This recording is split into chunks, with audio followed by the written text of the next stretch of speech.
News 12 local headlines from EPB. This is the place for the latest news from around the Tennessee Valley and North Georgia.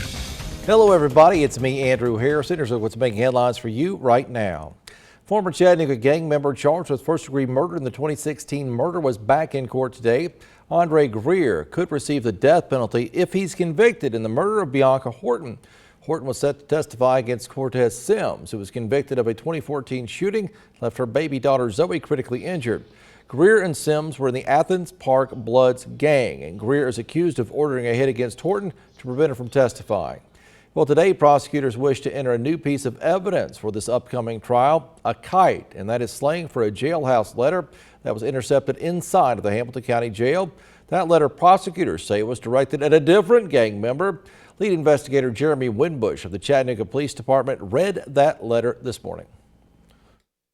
I don't know the mark you become, but if you get on that stand or cooperate any further with these people, it's personal with us. I love you as a brother. Don't cross the mob.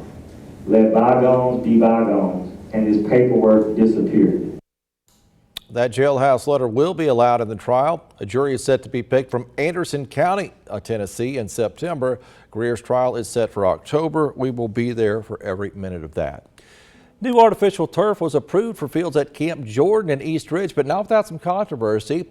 It's a $3 million project approved by the East Ridge City Council. They're going to replace the soccer and 4 baseball and softball fields at the complex with the artificial turf.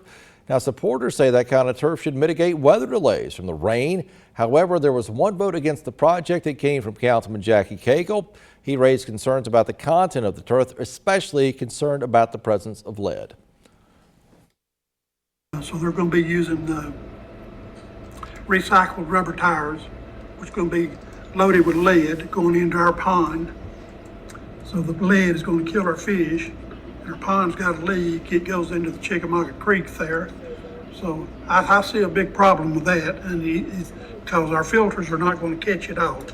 And I'm not aware of the lead content of the rubber. I know nothing all about I know that. is what I read, and I read a lot.